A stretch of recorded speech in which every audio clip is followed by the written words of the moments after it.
to His Divine Grace, A.C. Bhaktivedanta Swami Prabhupada, who is the founder Acharya of International Society for Krishna Consciousness.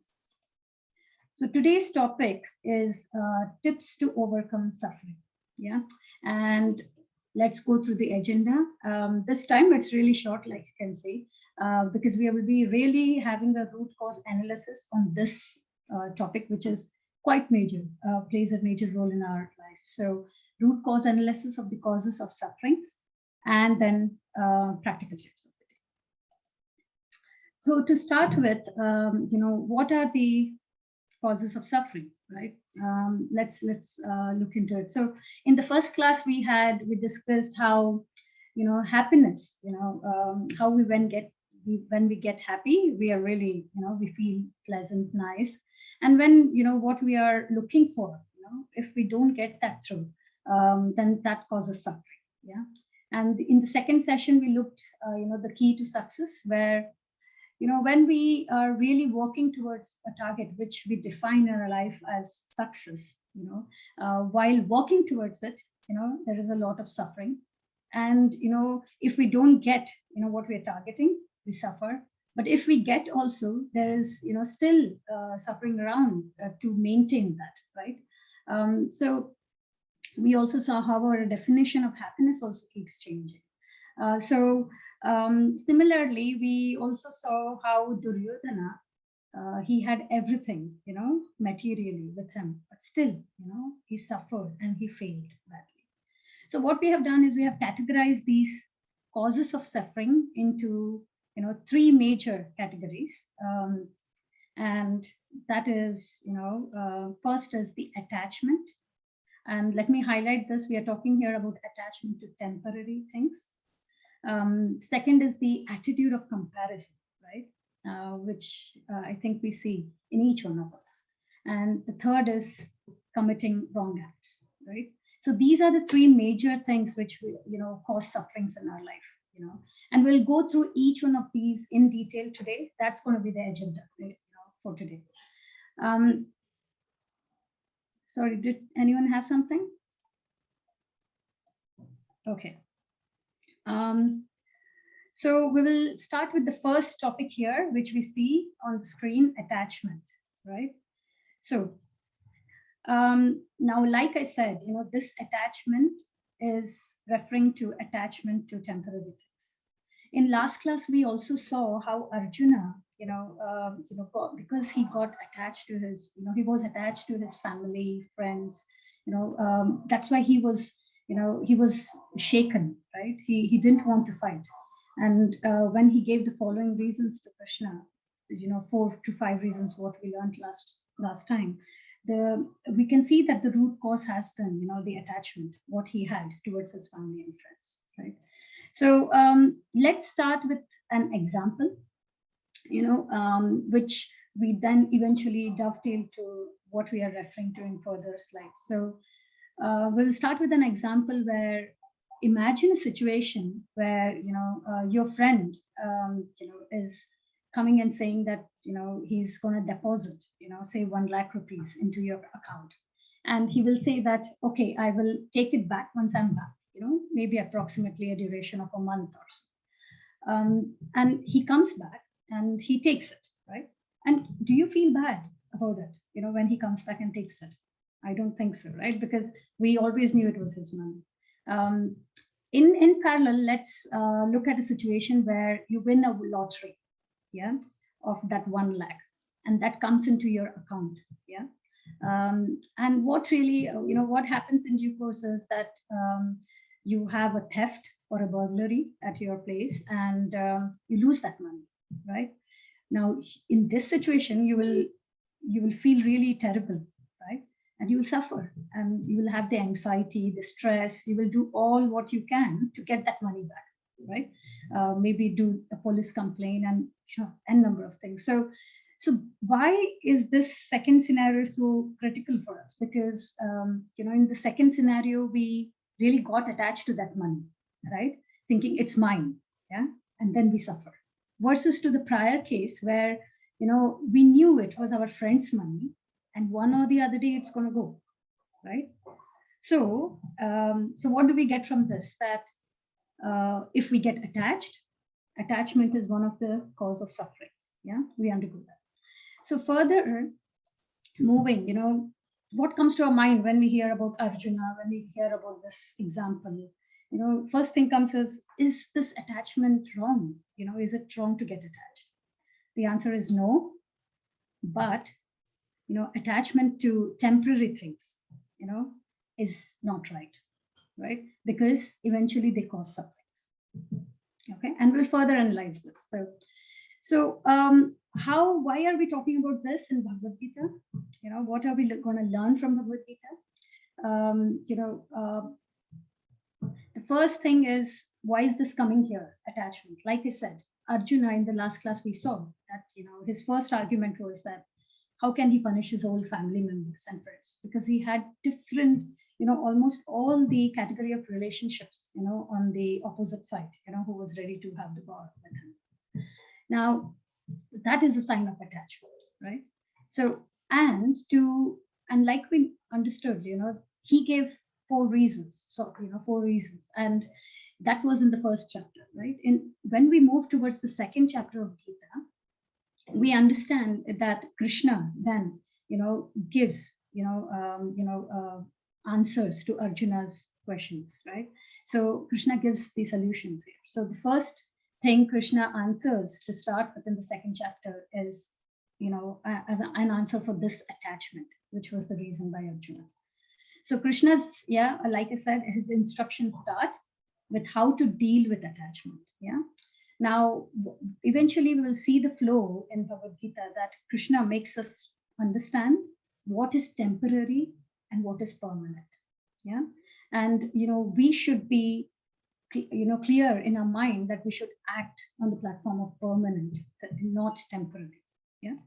So now where is this leading us, right? This is going to lead us to an interesting subject, which is, body and soul. Yeah. And what is temporary and what is permanent.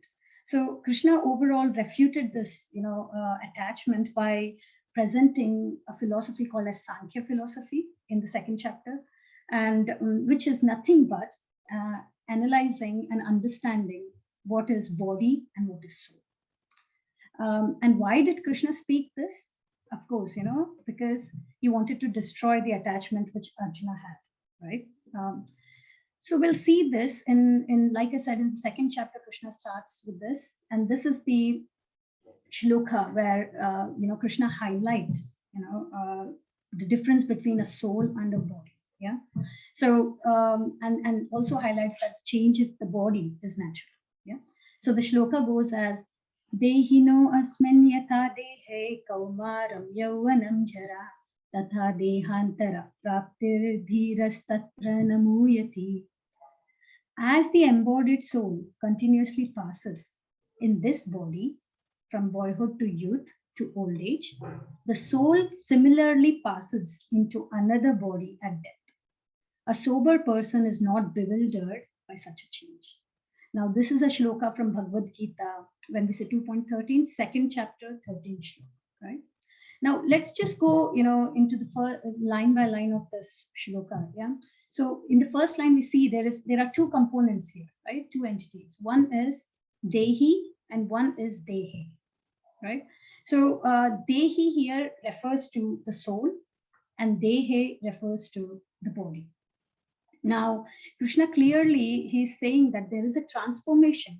I think we know that, being in India, we have a common mindset that when a person dies, the soul passes, right, from one body to another.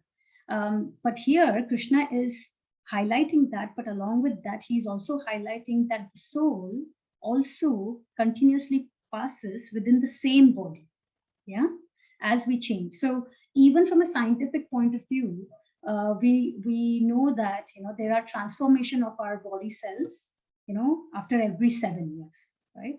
So that's what is here as well, that we experience, the travel of soul, not at the end of the life, at the time of death, but also within the same lifetime, right? Of course, what does that mean is we are not the same, right? We all know we look different, we grow, from our childhood, then youth, then old age, right? So that's pretty much highlighted here.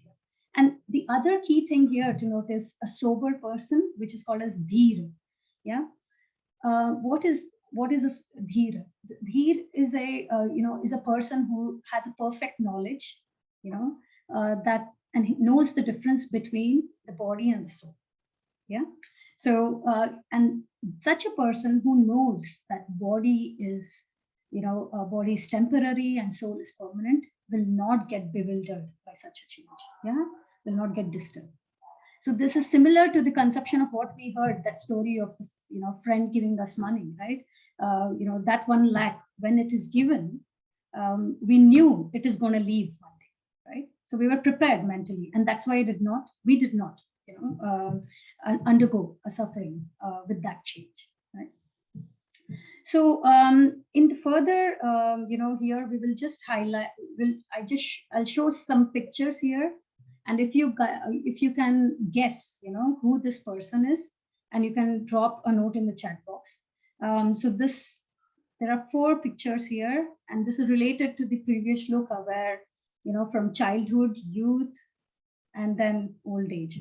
So can anyone tell me who this is? Or you can drop a note in the chat box if you can guess the person.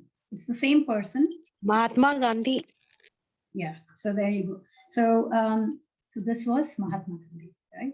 So we can see, we can relate this, that the soul, even though he looks completely different, right? The growth is there. So the soul is transmigrating just within the body as well. Yeah.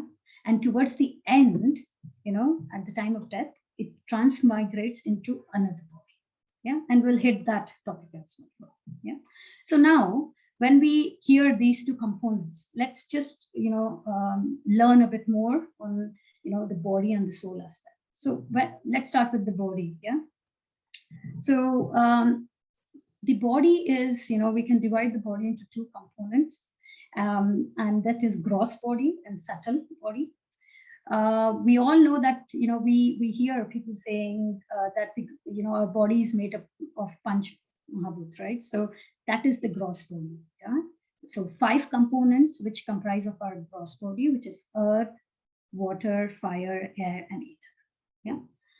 Now, subtle comes mind, intelligence, and false ego. Now, how does this sit with the soul? Yeah. So in the center, you see here the soul. Yeah. And there are 2 layers. All right. The first layer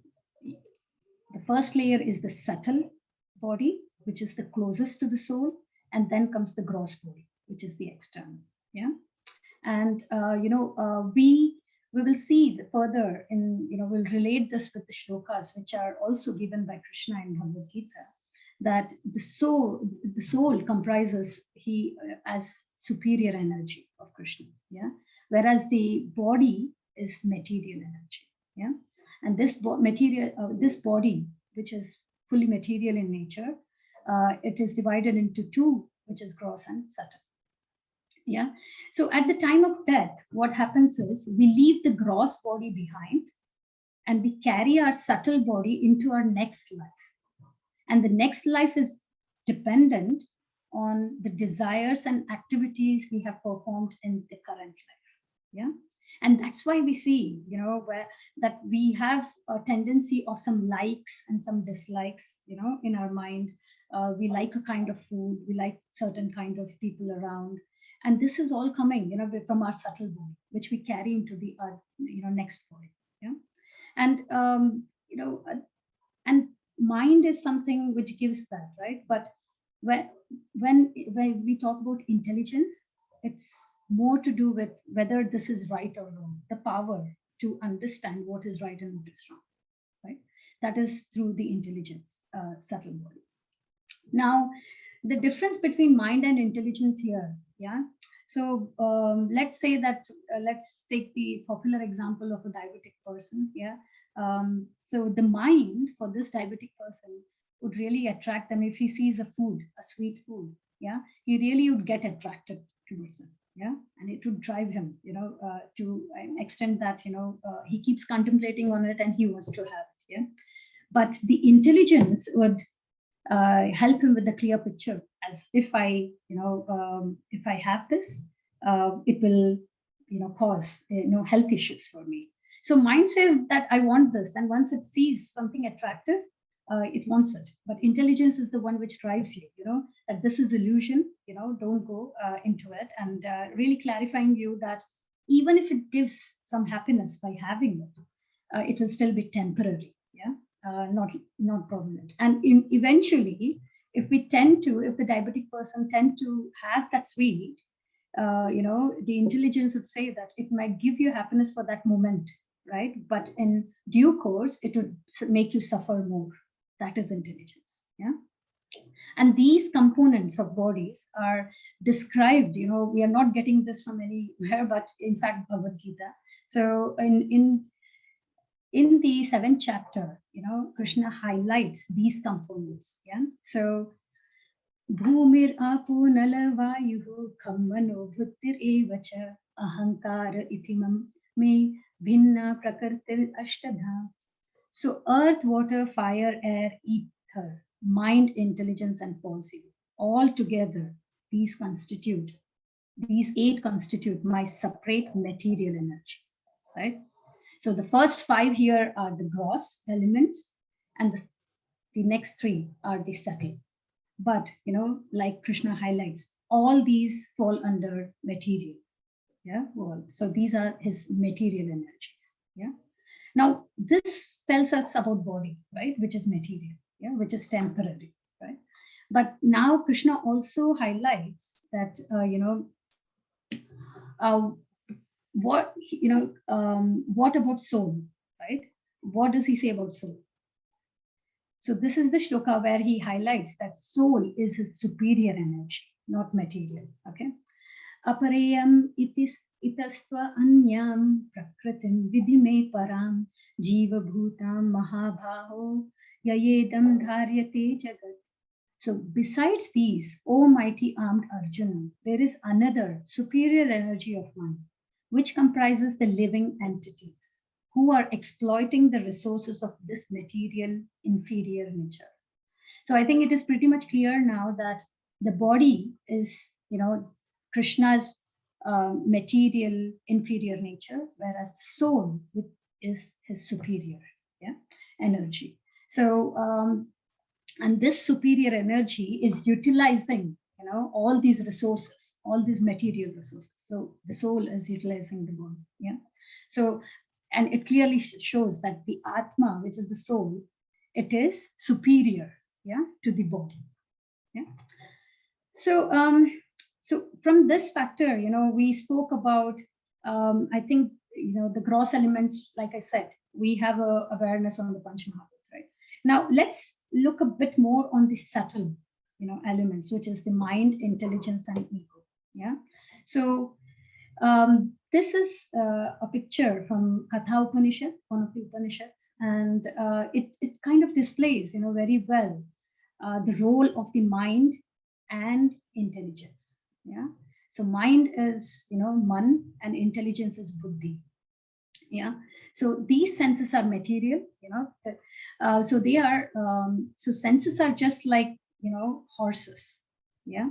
You can see the mind is like reins, right, of the chariot.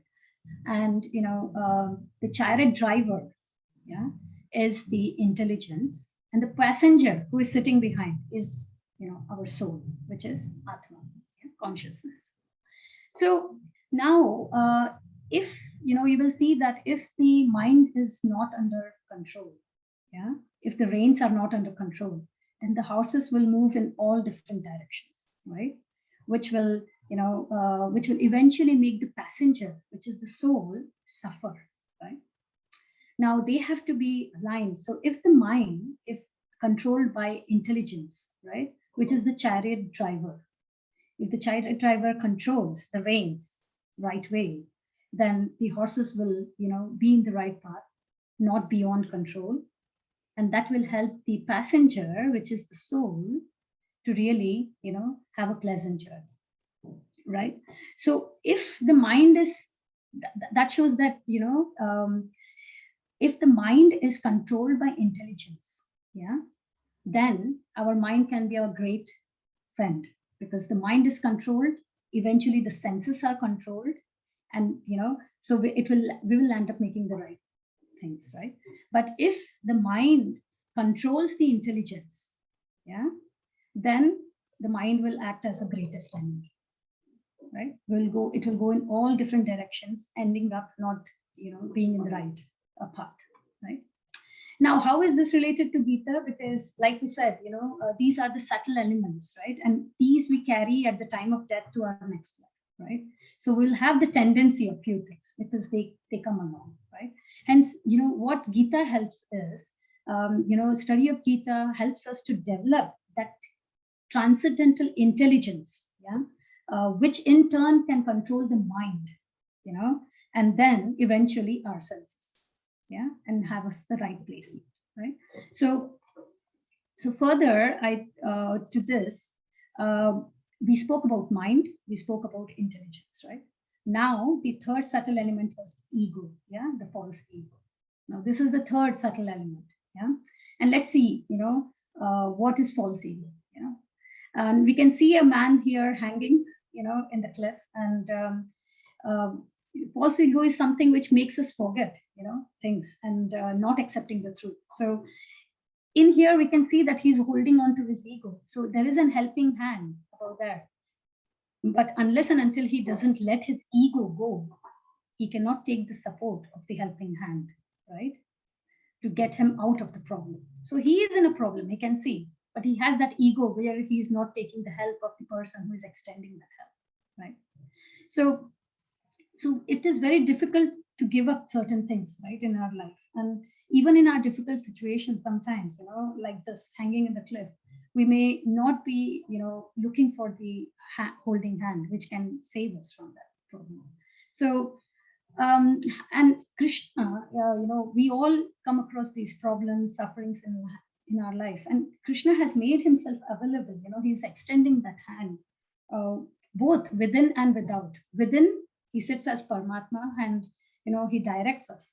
But without means, next to us, we have this Bhagavad Gita available, yeah, to where he really determines, and he mentions how transcendental intelligence, how the study of Bhagavad Gita can help us, right?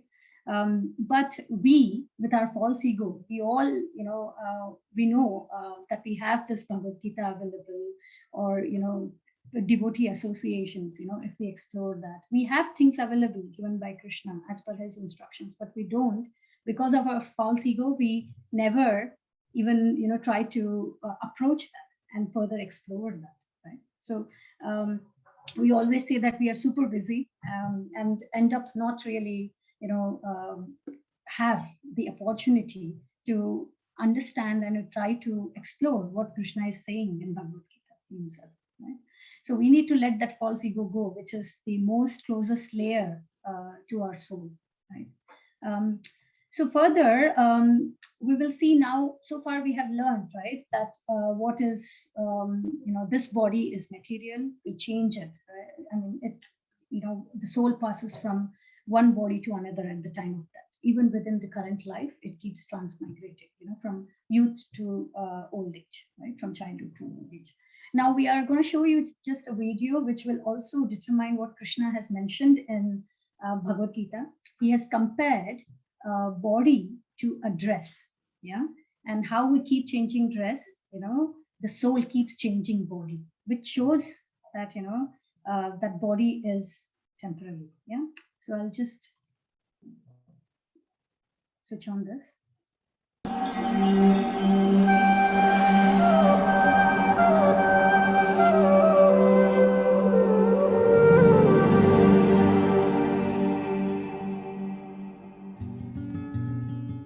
The amazing soul, spiritual entity. The Vedic library states that the body and the soul are fundamentally different.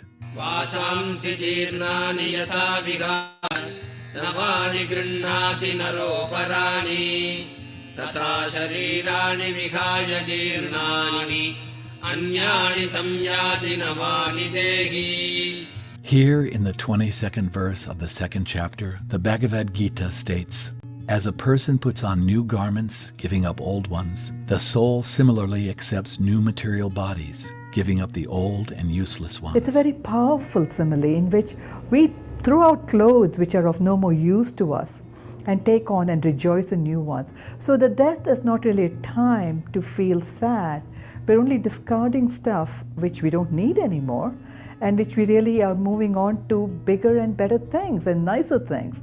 And that's meant to comfort all of us. But the Bhagavad Gita is probably the central place one would go to when one thinks about eternal life, the reincarnation, as well as the end to the process of reincarnation. The cycles of coming and being and dying come to an end at some point, and that is moksha, of course. So the Bhagavad Gita would be the classical center, the place to go to for all these ideas. By comparing the material body with a dress that is periodically discarded or replaced, the Bhagavad Gita highlights the temporary nature of the relationship between the body and the soul. The permanence of this relationship underscores that the body and the soul are fundamentally and categorically different entities. It is this radical difference between the body and the soul that makes possible the transfer of the soul from one material body to an entirely different material body, a transfer that is essential for reincarnation to take place.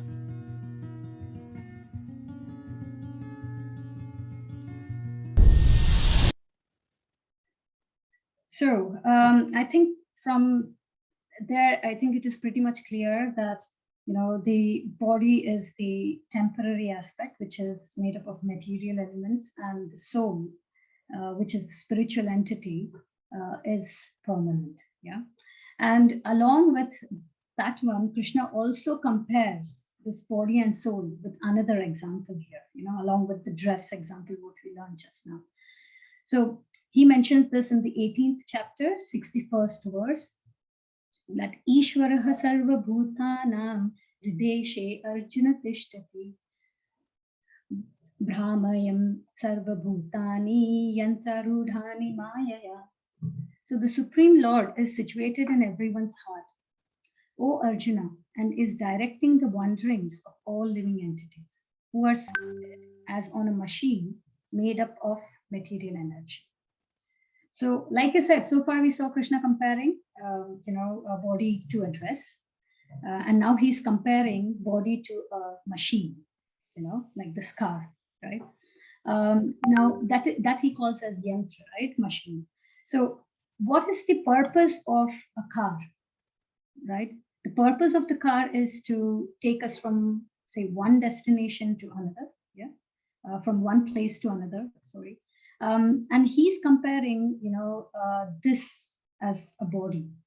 So body is just like a vehicle, where it carries us to, our particular destination. Yeah. So if we remember, we learned in a prior session that there was a shloka in 3rd chapter where Krishna highlights that this material world, it's created. And this human body is the platform for us to, get a chance, to go back to Godhead, right? So, this body is, we have to utilize this body as being a human being, having higher consciousness than animals. We need to utilize it as a platform to really do more spiritual activities so that we can go back, right? So, at the and the person sitting in this car, of course, is the soul, right? And we all know that in no matter how new car you buy, after certain years we tend to change it, right? It may be for various reasons, right? But eventually we change it. We don't stay with the same car throughout our life, right? So similarly is our body. So we utilize it in the right way, and eventually it cannot stay with us forever. Yeah.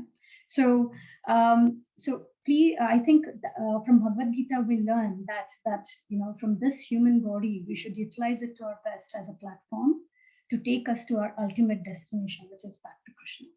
Yeah. So overall, in this session, we learned that body is destructible.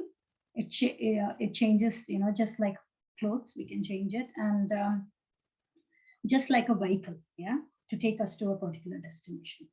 So overall, yeah, I think this is the answer. Like just to go back and correlate, Krishna gives to Arjuna that in answer to the attachment. So don't get attached to the body. Yeah, the relatives, friends you're seeing, this body is temporary. Yeah, don't get attached to it. And look at the permanent side of it. So. We have given several examples from Gita. Let's give an example, from about attachment again. That is being the root cause of attachment. So we have a story of a queen who went for, say, shopping, and she found a very nice golden cage. And she was so attracted to it because it was glittering, yeah, and it was made up of gold. So she was so attracted to it. She wanted to buy it, and when she checked on it, she understood from the seller that there's a parrot within. It comes along with the parrot. But she was so attracted to the cage, she said, "I'll just go, and buy it." Yeah. Now she bought it, got it home, and of course, when we get new things at our home, we want to show it to our friends, families, whoever comes in. Same with her, she cleaned and she kind of polished the cage, and she kept it really clean, every day, so that she can show it. Not only she was attached to it and attracted to it, but she also wanted, to show it to anyone and everyone, who comes in. So she kept on cleaning the cage, but day after day, like from the onset, we could see she never, had gave importance to the parrot. So, it was a singing parrot, when the seller was selling it, it was not for the cage, but it was the quality of the parrot, right? Because it was a singing parrot. It is a unique feature. But because the queen was so attracted to the cage, she couldn't take care of the parrot because she was so busy polishing the cage, right? She did not give the right food to the parrot, did not take care of it. And eventually what happened, day after day, the parrot, started losing its voice, and eventually it died, right? So when when it died, the crazy queen, she blamed God that, I kept on polishing the parrot, the cage. Then why did this happen? Why such wrong thing happened to me? And so I think the moral, is that we all, spend our time to take care of our body. Yeah, that we give it the kind of nourishment. We do different kind of activities which can keep it fit, but we don't, take care of the soul. Yeah, we neglect the soul, right? So we focus more on the body, which is the temporary aspect, and let go the soul, which is eternal. Yeah? And like I mentioned before, that as humans we have higher consciousness, than animals. So we should serve, the purpose of this existence, which is serving the soul, nourishing the soul, and not the body. And the only way we can nourish the soul, and we have learned this, right, is by spirituality, by our connection to Krishna, right? And how in Kali Yuga, we always go through the shloka in the end, Kalauta Dhave Kirtana. So it is Krishna's name which will give satisfaction to the soul, nothing else, right? So, please keep chanting and taking Krishna's name, because that will be the only thing which can nourish us. So with that said, we move on to an interesting topic, which is reincarnation. Now, why is this coming here? Because we have established the fact that the soul transfers one body to another, right? We saw it as a dress, as a vehicle. Now, how would we prove that, right? Because there are some believers who say that, let me enjoy this life, and after I die, this is just going to be the one and only life, right? There's nothing beyond this. So this is the proof, right? Reincarnation is the proof. It's a reality by which we learn that, soul does transfer from one body to another. Yeah? So we undergo, when we lose somebody, right? When some death happens of our family or friends, in our culture, or any culture, the language we use, how do we communicate a person who has died? We say that, the person has left the body. Yeah, wo hame chhod ke chala gaya, kind of thing, right? Now, who is that wo, right? That is the soul, right? So we also, consciously use that term, right? So just giving an example, I think we all know, we have heard about reincarnation, and we know it exists. We are just giving one of the examples, here to prove that there is a, soul does transmigrate from one place, one body to another, yeah, at the time of death. So his name is Deep Kapadia. So he was born in Mumbai, yeah, and at the age of, when he was 3.5 years or so, he started speaking Marwadi suddenly. Yeah, he was a Maharashtrian, so his parents were surprised that how come he can speak Marwadi when nobody around at home, we don't know this language. And he always, kept highlighting that I want to go back to them. Yeah, and they did not have any relatives or anything related to Udaipur in their family. Now the parents thought initially, it might be a medical problem. They reached out to the doctors, and they tried whatever best they can. And one of the doctors, they then referred that, just go ahead and see what he's trying to say. He's trying to take you to Udaipur. Just try to go with the flow. See what it goes to. Yeah. Does he really remember something? Is there really into it? So the parents accompanied him. He took to Udaipur and he took them to a house, yeah, where he could find 30-year plus old person there along with his family. And he suddenly, being such a child, he went and he hugged him. Yeah? He embraced him, thinking that, oh, this is my son, who is 30 plus years old. And everybody there was surprised. What is he saying? Doesn't make sense. Then, when they heard, that he has been talking Marwadi, talking about Udaipur, all the background, then to verify and to test, the son said that, tell me something which, which nobody else knows, which is just between my father, which was just between my father and myself. And there was something about, a rifle which they used, which only his father and he knew about.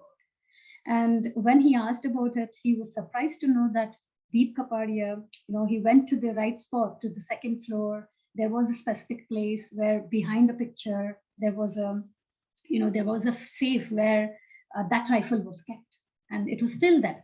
So everyone was surprised, obviously shocked to know.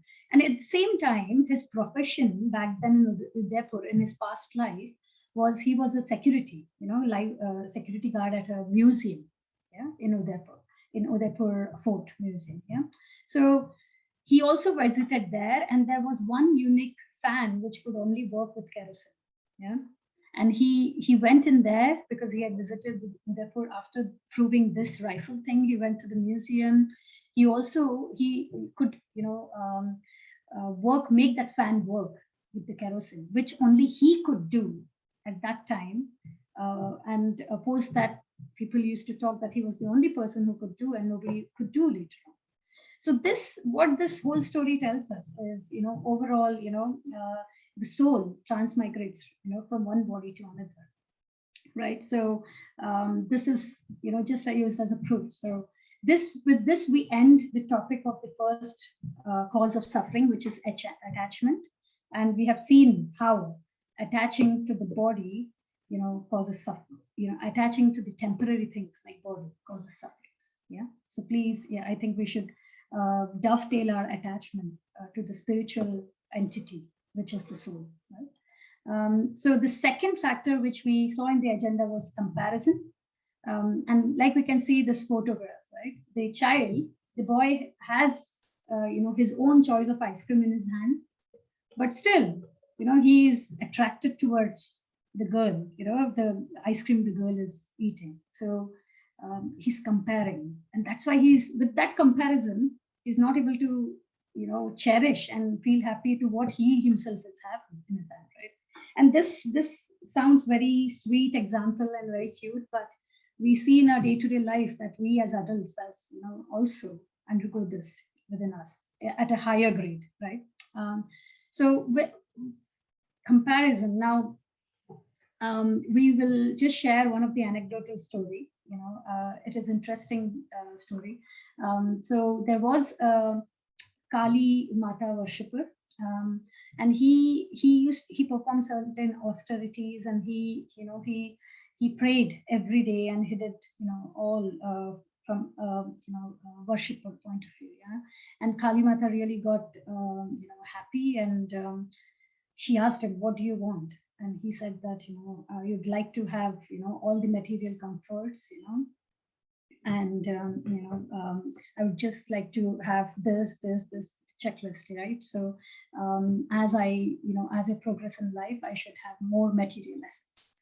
Now, when he asked for that, he was so Kali Mata said, "Yeah, I grant this, but remember that whatever you get, your neighbor would get the double of it." And this worshipper, he was so excited to get that granted from, and he did not focus on, the clause in it that the neighbor would get that. Now he was really happy, and he went back home, and he could see that flourishing, right? So he asked for a car, he got a nice car, but then he saw his neighbor when he got one car at home, his neighbor got two cars at his home. And then he asked for a house. He could see the neighbor got two houses, so he could see that it was like getting doubled up. And in that word, he couldn't feel the happiness and the content and with what he's having, because he was so busy always comparing that the neighbor had. And eventually he went so mad that he ended up asking that, he understood the logic. So he ended up asking, "Please, let me lose one of my eye." And we know why, right? Because he knew that if I ask to lose one of my eye, then Kali Mata will remove both the eyes of the neighbors. So we end up to that extent, causing harm to ourselves, in the verge of this world of comparison. So that's why I think previously people used to say that simple living is high thinking, because you're contented, right, with what you have. You're not busy seeing what is on, other side, on the other side of the plate, right? You're contented. So that is really, one of the key sufferings, because we just don't feel satisfied and saturated with what we are getting. We are in the world where, we tend, to have that comparison, right? And there is no end to it. Like we can see, we end up harming ourselves with this example. So similarly, we are gonna just quickly give this, in some pictures, which might make it more interesting. So here is a boy sitting on the wheelchair. He's seeing a person walking, and he's thinking, "Oh, he's so lucky. Yeah, he could at least walk.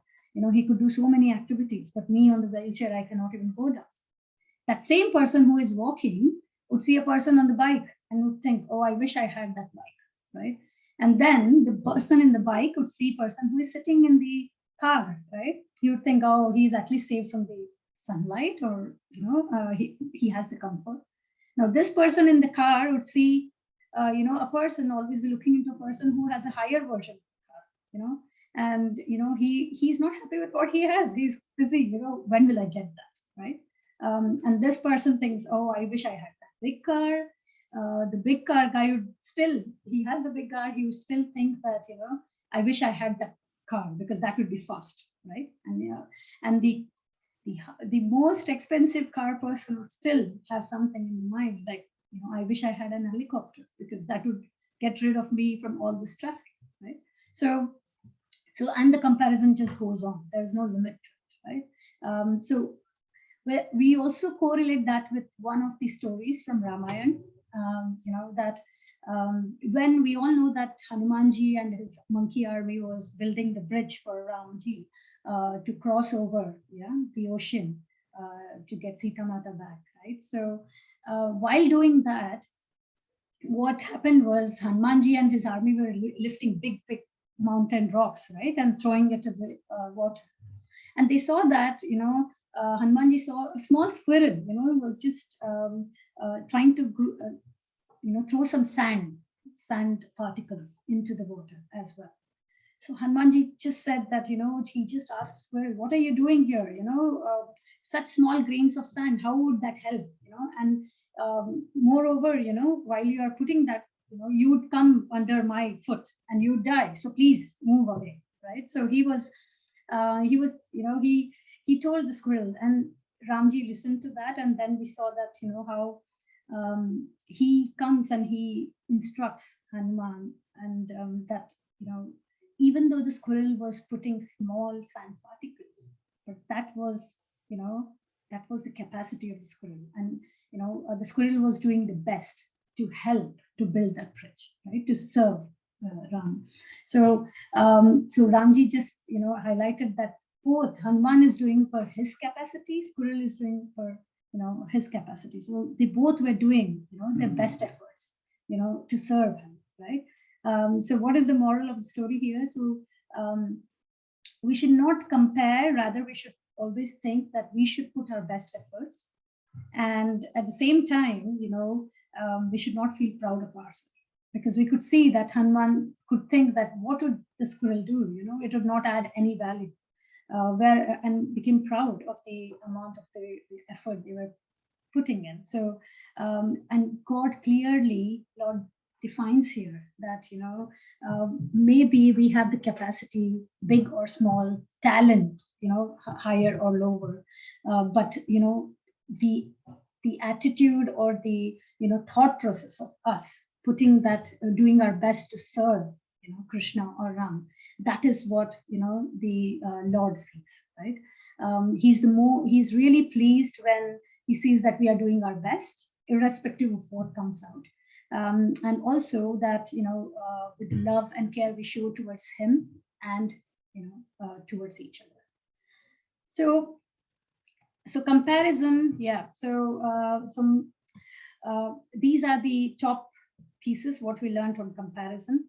So we should perform, our duty. So we measure success in different ways, right? So we measure that, oh, she's so famous, oh, he's so famous, they are so, they just get things done, but, and we keep that competitive mind always, looking at others. So we should perform, our duty, not stepping into, looking into what others are doing. Because if we perform what we are doing to our best capacity, that gives satisfaction to our mind. Yeah. Comparing always with others would make you more suffer. Yeah. And that satisfaction of mind would never be reached. And what is the ultimate aim, right? For us to perform something, we want a satisfaction of mind. If we don't get that, then what's the point, right? So we have to work according to our nature. Yeah. And don't, I think, don't develop superiority or inferiority complex. Like, superiority is like, don't feel proud if something is going right, or, then, pride, overconfidence, these are the factors which take us a toll, at time points of the life. So don't get that, as well as inferior, thinking that, I really don't have the confidence to do this, or, going into depression, and don't have unrealistic ambitions. I think we all know this somewhere, but still we tend to run, right? So having those unrealistic ambition also, we know that it will cause suffering. Yeah. So yeah, so towards the end, I think, just like Lord Rama said, try your best capacity, and you will get that satisfaction in mind. Yeah. Be satisfied in whatever results you get. Don't enter into this. We see that we also tend to go into the level that, our children, if somebody is not good at studies, we compare that, right? We tend to compare that. So and that doesn't give you a right atmosphere, right? So please, I think, we need to, the takeaway message is be satisfied in whatever, we do, and whatever we get, whatever results we achieve towards the end. So with that, this completes the second part of the agenda for today, which will lead us now to the third factor of suffering. So first was attachment, which we covered. Second was attitude of comparison, which we covered, which causes suffering. And the third factor is cause of suffering as doing wrong. Yeah. So one of the key reasons for us to suffer in our day-to-day life, is if we tend to go and do something wrong, right? We feel terrible, right? It might be as basic as saying something rude to others, losing our, losing our patience. We do it and then we feel terrible or we feel guilty, right? And these are just very basic examples in day-to-day life. There are time points when we tend to do much higher grade because of the wrong actions, which leads it to wrong actions, right? So this section shows why do we end up doing wrong actions, right? And what Krishna says in Gita clearly, that what drives us towards doing wrong in the end. Yeah.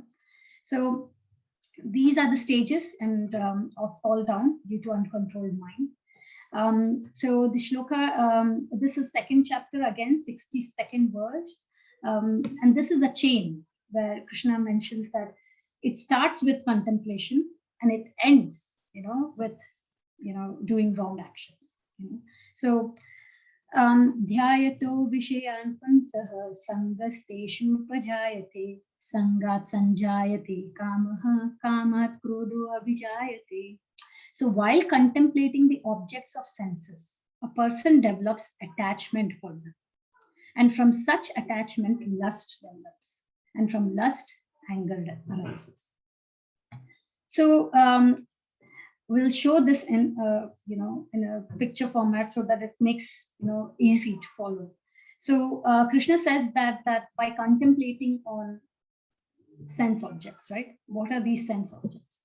Every day we come across these advertisements, banners, different ways, where there are so many different modes of advertisements being released, right? Even when you're looking at your mobile, there might be something which pops up, right? So what are these sense objects?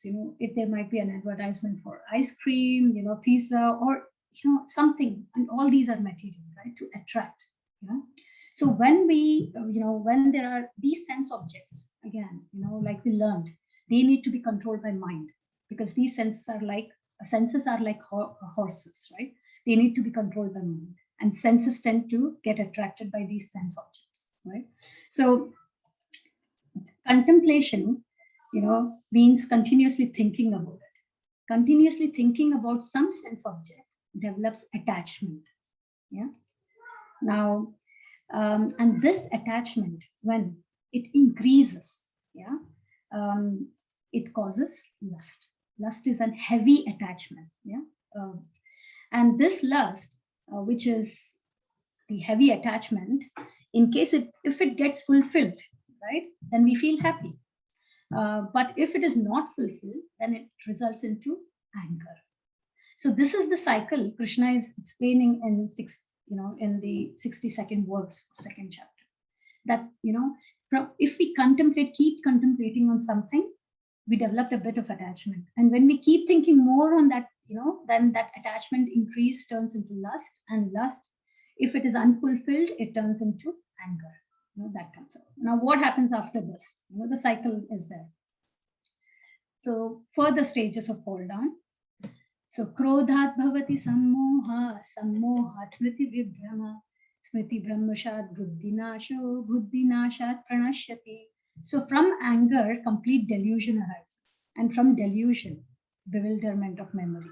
When memory is bewildered, intelligence is lost, and when intelligence is lost, one falls down again into the material form. So again, in the pictorial format, so anger causes bewilderment, which is confusion. Confusion causes us loss of intelligence. Loss of intelligence as well to decide whether what is right or wrong for us. When that happens, it drives us crazy, which is insanity. And then because of that, we tend to do the wrong actions, right? So all this started, if we can go back, all this chain of doing wrong acts started from contemplation on sense objects. So these sense objects, contemplation. And what is contemplating on these sense objects? Mind. So mind is the root cause, main culprit here to eventually make us do wrong actions, right? So like we learned before, so overall, lack of mind control leads to wrong act, right? And this mind should be controlled by the intelligence, right? If it is not controlled by the intelligence, it is our worst enemy, which is what is happening. It makes us do wrong actions. And eventually, if we do wrong actions, it causes suffering. Now, how can we, well, this is the flow which Krishna has also given. He has also given us the solution, right? So in the same chapter, 66th verse, Krishna has given us the solution. So, nasti buddhir ayuktasya nacha yuktasya bhavana nacha bhavayatah shantir ashantasya kutah sukham. So one here who is not connected with the Supreme in Krishna consciousness can have neither transcendental intelligence nor a steady mind, without which there is no possibility of peace. And how can there be any happiness without peace? So this is whole linking us to even our first topic, which we discussed, which is happiness, right? We are all craving for happiness, right? So it clearly, Krishna says here that if we connect with him, then we develop transcendental intelligence. And if this transcendental intelligence comes, then it causes steady mind, right? So we'll see again this. So how will we connect with Krishna? By chanting, reading, and hearing. Yeah. By doing this, it develops transcendental intelligence. And this transcendental intelligence will be then able to control it will have a steady mind. Like that horse's picture again. The intelligence, if that controls the mind, yeah, then eventually will be under control, right? So will not. So steady mind then results in peace. And if we have the peace, then we get happiness. And Krishna says here clearly, if we don't, connect with him, then there is no chance to get happiness. He's very clear about it, right? So we have to train our mind, because mind is the root cause of suffering, right? So further then, he also highlights that while we are doing these, while we are trying to connect to Krishna through chanting, reading, and hearing, yeah, he also confirms in the second chapter that there is no loss in this spiritual attempt, the yoga, what we are doing, right? So the shloka is Neha bhikramanasho asti pratyavayo na vidyate swa alpam api asya dharmasya trayate mahato bhayat. In this endeavor, there is no loss or diminution, and a little advancement on this path can protect one from the most dangerous type of fear. So Krishna assures us here that in our spiritual endeavor, there is no loss. So for example, this life, we all have completed our education, but when we move to our next life, we have to start again from, nursery, first grade, and all of that, right? But that, because this is the material world.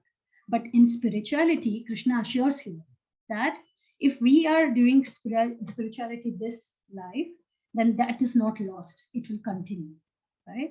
So in this endeavor, there is no loss, right?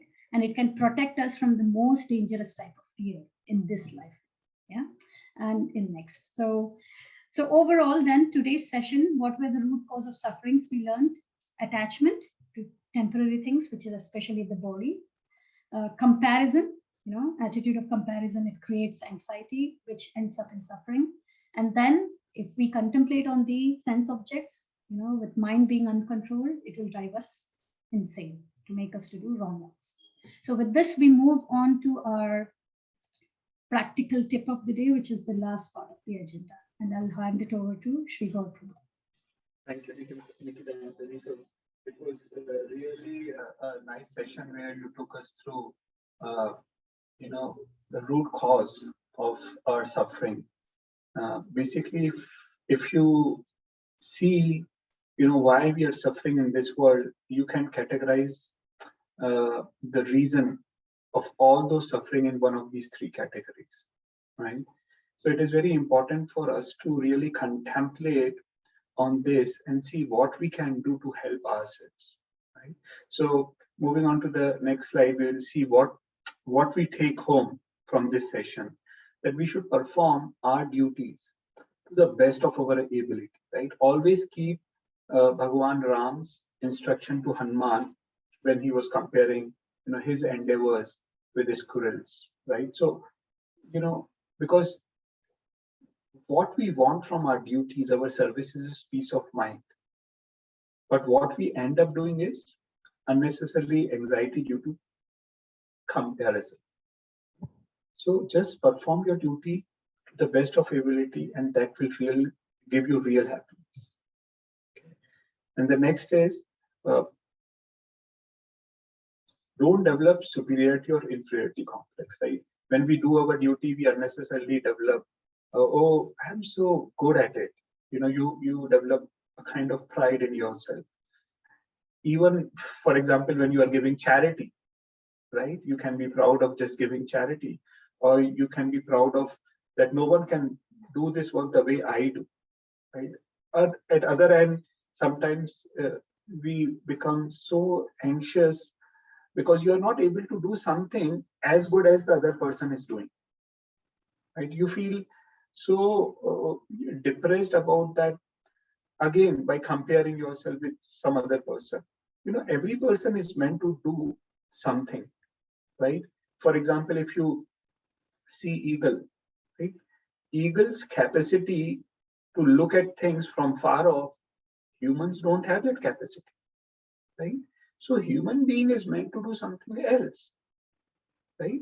So and even when we compare amongst human, you should not end up feeling, too elated or too depressed. Okay.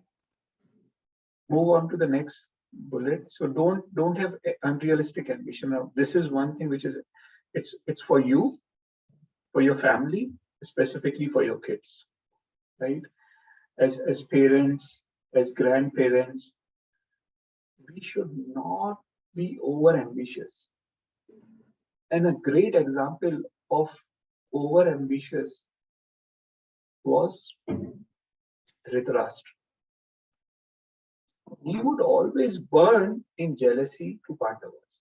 He always wanted Duryodhana, whoever he was, whatever he was doing, to be the king.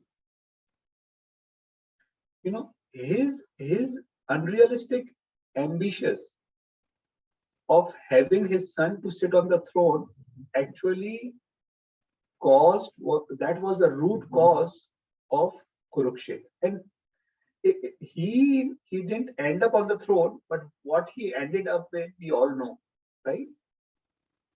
So, we should be realistic. We should be, level-headed. We should have realistic goals which can be achievable. Be satisfied with whatever result is achieved, right? But it does not mean that you just go on your bed and sleep and become lazy, right? It means you try your best and leave rest on Krishna. Right? You should put your effort. Right? Considering all the above points, we should put our efforts, right? With best of our ability, without being, ending up in comparing mood, have a realistic ambitious, right? So what happens is, then whatever we achieve, we will be very satisfied. And that is what we meant. Like duty, our services are meant for satisfaction of mind, not to prove anything to the world. Right? Unfortunately, we end up doing this. We want to prove to the world, we want to prove to even our family members that I'm so smart, I'm so this and that. No, that is not the aim of human life.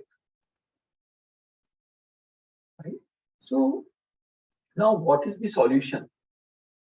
The solution from all the above things, if you see carefully, is starting from attachment, right? Attachment to temporary things. And we understand that we as soul, we are eternal, we are permanent. But this body is temporary. If we end up just taking care of the body, like the crazy queen who took care of the cage but forgot the parrot.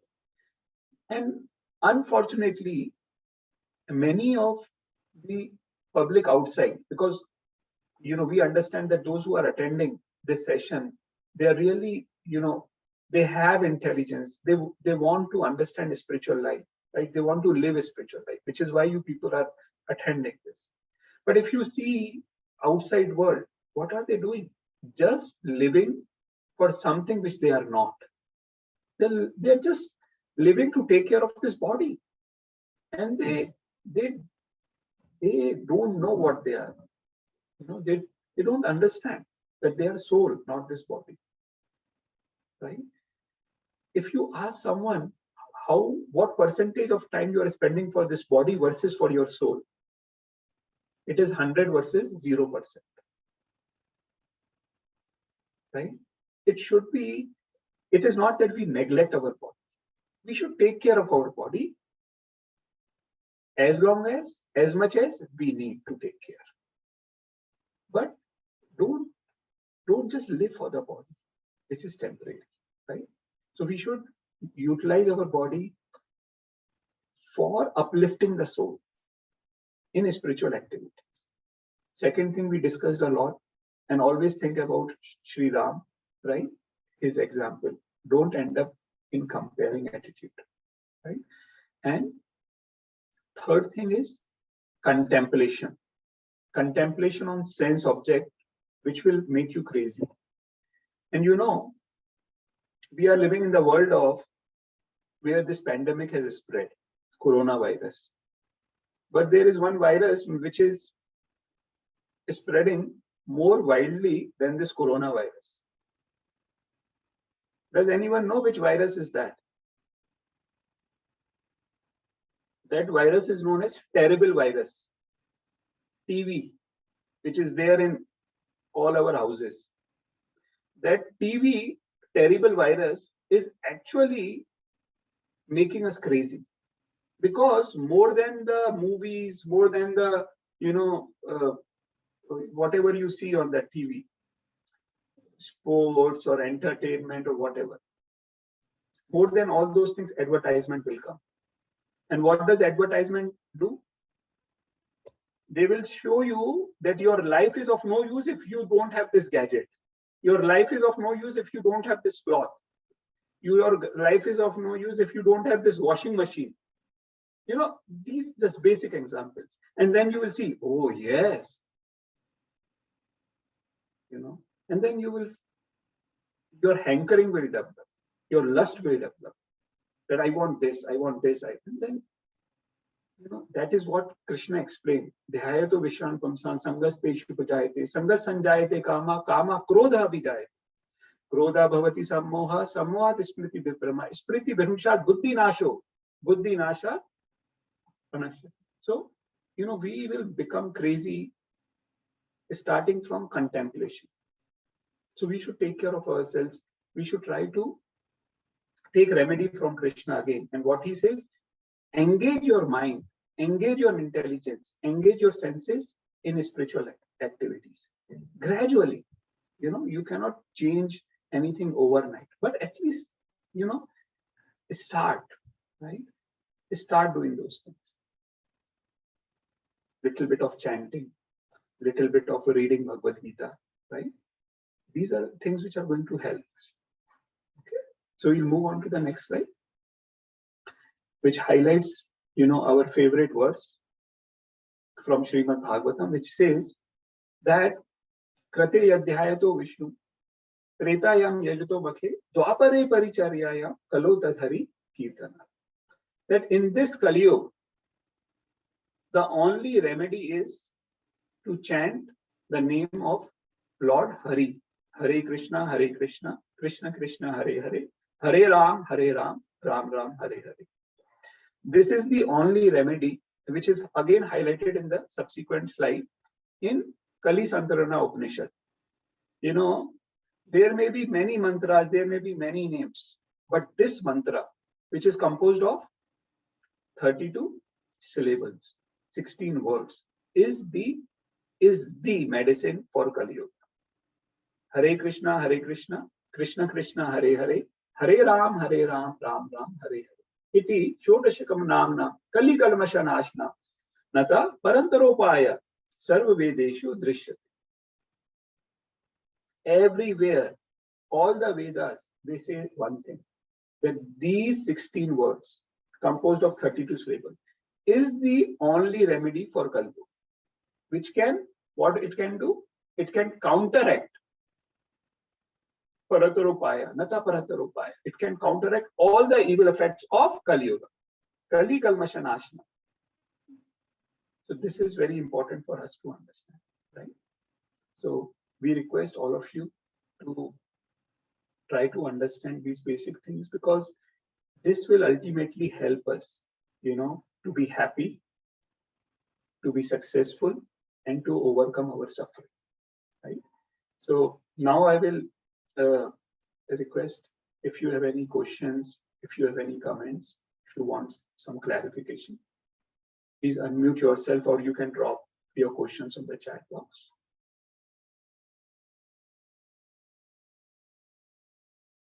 And thanks for attending the quiz. I see overwhelming participation. So thank you very much. It is very useful exercise that you all attempt the quiz, because that helps you to revise the whole topic, right?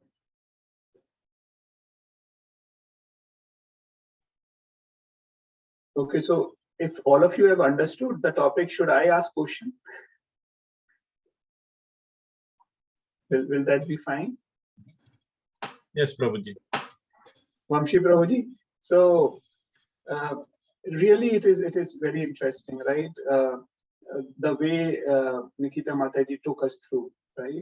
Now, how can we utilize our intelligence in spiritual activity?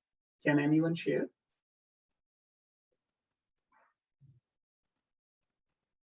See, there are three things, right? Senses, mind, and intelligence, the main thing, right?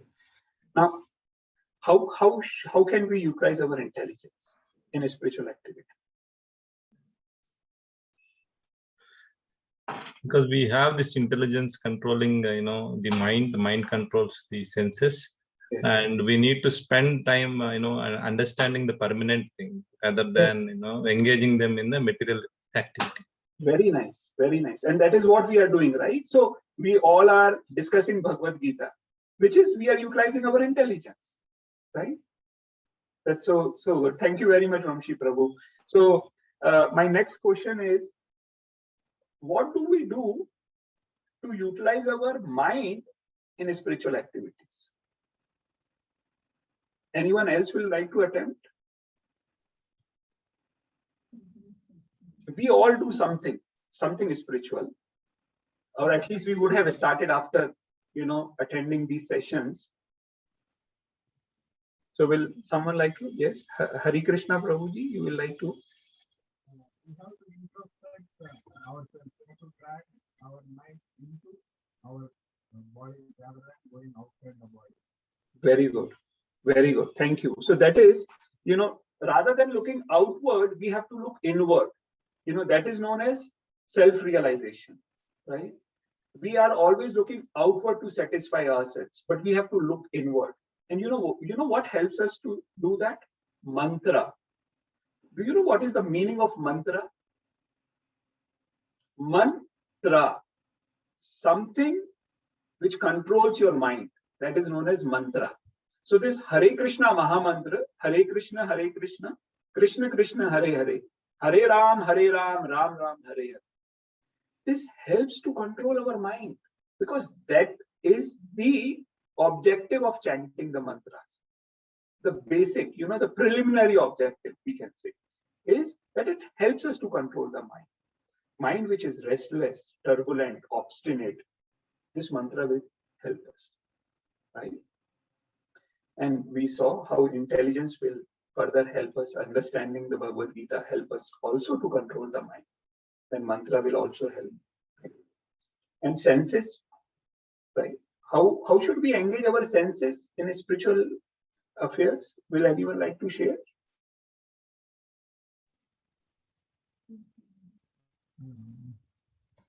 Hari Krishna Prabhu, if you are trying, you are not audible. Or someone else will like to attend? Because Hari Krishna Prabhu has already attempted once about mind. Whatever what we are doing, Mhm. like in good terms, we have to involve in that work, and we have to just think that we are the just doing the work. We are not the everything. We are not the controllers of everything. I'm sorry, like it was not very clear. Like you were talking about we should perform some good work, right? No, suppose like we are doing our daily activities.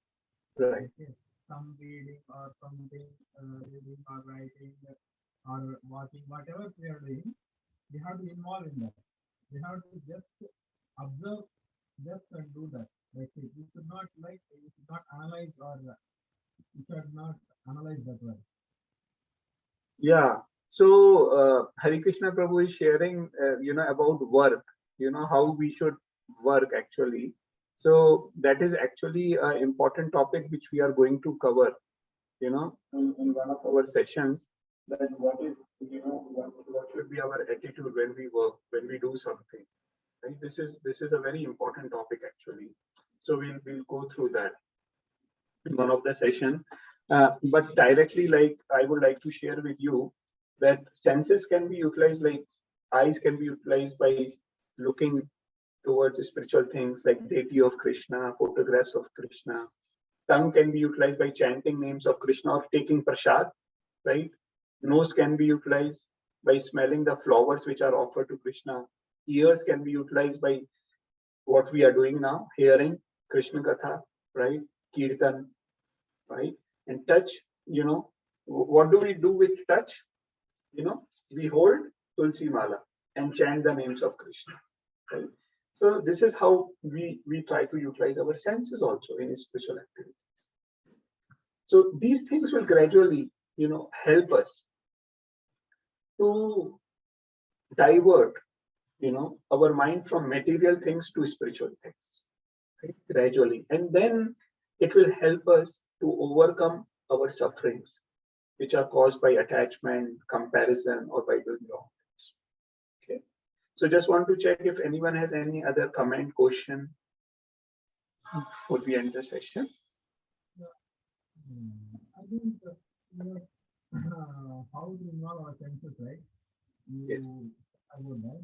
And then what I'm feeling, I'm also feeling is like that. When we feel like spiritually, like we are thinking about Lord or we are thinking about soul, thinking about God, okay, spiritually, then it drags us to the soul. Isn't it right or wrong? Is it wrong? I'm sorry, like I'm not able to hear you clearly, Hari Krishna Prabhu. Hello? Yeah, Hello? it's can you drop your question on the chat? Question on that. Can you drop on the chat while I'm answering another question? In the meantime, you please drop your question on the chat. Okay? I'll try. Thank you. And so there is another question. How do we feel that God is with us? Very good question. Now, Jyoti ji has asked this question that how do we feel that God is with us? Now, my question is that how do we feel that God is not with us? For example, like everyone has seen rose, right? How beautiful is the flower, right? Nice smell, very soft texture, right? Used in various things. From where has that rose come? From sand. And from that sand comes different things, different plants, different fruits, right? For example, another example, coconut. Coconut water is very famous in South India, right? Now, coconut generally grows near the sea. Now, what is the constituency of sea water? It's very salty. Now, this salt water is converted into sweet water inside the hardcore coconut. Who has made that mechanism? You know, most of you are IT engineers, or you are involved in different processes and systems and all. Now, please tell me who has developed, like if, for example, someone has made a phone, it uses so much of technology. So if there is some technology being used, that means there is a brain behind the technology, right? So now please tell me, where is the brain behind the rose, different flowers, different fruits, this coconut? Where is the brain behind making this body? Our parents have facilitated, mother have facilitated, right? But has our mother made us? Have we ever thought about it? So my question is, how can we not see God at every moment of time? It is very difficult for us not to see God. So you can see God if you realize that everything which we are seeing actually has been created by God. Now, why? You will say, this mobile phone has been created by human being. Yes, that mobile phone has been created by human being. But please try to understand that human brain has been created by God. Now, that mobile phone components, that metal, that plastic, where has it come from? Earth. Who has made the earth? Bhoktaram yagatapasam sarvalok maheshwaram suhridaya sarvabhutanam gyatva mam shantim rachati. In 5th chapter, 29th verse, Krishna is saying that I am the owner of everything in this world. And I am the well-wisher of everyone. And someone who knows this lives in peace. So everything belongs to Krishna. So when we look at everything, we should feel presence of Krishna. Krishna is always there within us also. As a soul, Mavayansho jiva leuke jiva bhuta sanatana. Again, in 15th chapter, 7th verse, Krishna says that the soul is part and parcel of my. So Krishna says that we ourselves are part and parcel. So for example, our relationship with our parents, our biological parents, that cannot be broken of this body, right? Bodily relation with our parents. Similarly, the relationship of this soul cannot be broken with the Supreme Soul, Krishna. So we are always in connection with him. It is that we have to look through eyes. For example, if there are so many bacteria, right? So many bacteria are there. Can you see them through your eyes? No. What do you need? You need proper instruments, right? Even if you have an instrument, you will have to do proper staining to see them. Similarly, with this material eyes, sometimes it becomes difficult. So what type of instrument do we need? What type of staining do we need? That is Bhagavad Gita. Bhagavad Gita, Srimad Bhagavatam, they help us to see God even with these eyes. So that is very important. But thanks Jyotiji for asking this important question. This is very important. Okay. I'll move on to the next question from Hari Krishna ji. Involving senses in spirituality would lead to feel the soul present in the body. Yes. See, spiritual, that is the purpose of spiritual activities. We will realize that we are not this body. Theoretically, as Nikita Mataji took us through, we realized that we are not this body. But practically, we will only have that, full realization when you live by the principles. You involve and engage your senses. You engage your mind and intelligence in spiritual activities. Then we will see that connection. Not just we will able to see the soul, feel the presence of soul, but also we'll see the connection of soul with super soul, which is yoga. Yoga has come from word yog. Yog means connection. So that connection will be established. Very nice, Hari Krishna ji. Very nice point. Thank you. Any other question? Very nice. You people are asking good questions actually. Okay, if there's no more question, then Nikita Mataji will end this session. Hare Krishna, all of you. Hare Krishna. Hare Krishna. धन्यवाद प्रभु जी, धन्यवाद माता जी. Dhanyavad.